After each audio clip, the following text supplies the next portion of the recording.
এই ঠাটা পড়া গরমে সবচেয়ে উপাদেয় খাবার আমার কাছে এই পান্তাই মনে হয়েছে। যদি এর আগে কখনো এভাবে ভিডিও করে দেখাই নাই, কিন্তু আজকে এই পান্তার ভিডিওটা দেখানোর সাথে সাথে মনের প্রশান্তিও বৃদ্ধি পেয়েছে, আর সেই কারণেই আপনাদের সাথে শেয়ার করা। আজ ঈদের তৃতীয় দিন, সকালবেলা একটু দেরিতেই উঠেছি। উঠেই ভাবলাম পান্তা খাবো, কেননা কাল রাতেই বলেছিলাম যে পান্তা খাবো, আর সেভাবে আয়োজন করে রেখেছিলাম পান্তার। তাই পান্তাটা ভালো করে ফ্রেশ করে ধুয়ে নিয়ে পেঁয়াজ, মরিচ, লবণ এবং সাথে গোস্তের আলু নিয়ে শুরু করে দিলাম, কারণ গোস্তের মধ্যে আলু আমার খেতে খুব ভালো লাগে, আর সে কারণে গোস্তের মধ্যে কিছুটা আলু দিয়ে নিয়েছিলাম। এখন যে কথা সেই কাজ, পান্তাটাকে ভালো করে মরিচের সাথে মরিচ লবণের সাথে মথে নিয়েছি, আর দিয়ে দিলাম 1 মগ পরিমাণ পানি। এখন মজা করে খাবার পালা।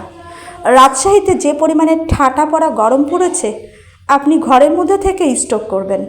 তাই একমাত্র প্রশান্তির খাবার হচ্ছে এই পানি ভাত বা পান্তা, বা rice with water, onion or chilli.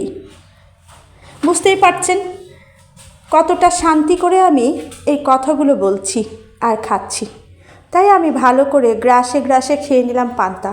যদিও তা আমি এতটা খাবার খাই না, কিন্তু পান্তা পেলে আমি একটু বেশিই খেয়ে থাকি। আর পেঁয়াজগুলো যে এত মিষ্টি ছিল, মনে হচ্ছে লিচু খাচ্ছিলাম। সত্যি কথা, রাজশাহীর পেঁয়াজও খুবই মিষ্টি। তো এভাবে আমি এক থাল ভাত খেয়ে নিলাম।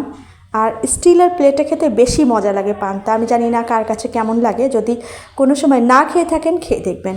তো আমি আজ অনেক দিন পরে পান্তা খেলাম, তাই আপনাদের সাথে শেয়ার করলাম। আর মনে পেলাম অনেক অনেক প্রশান্তি, কারণ রাজশাহীতে আসা মানে আপনার যান জীবন সবই জ্বলে যাবে এই ঠাটা পড়া গরমে। তাই রাজশাহীতে আসলেই অবশ্যই প্রতিদিন একবার করে পান্তা খাবেন, তাহলে মনে পাবেন শান্তি। আর রাজশাহীর সুন্দর পরিবেশে আপনার মন থাকবে প্রশান্তিময়। সকলেই ভালো থাকবেন।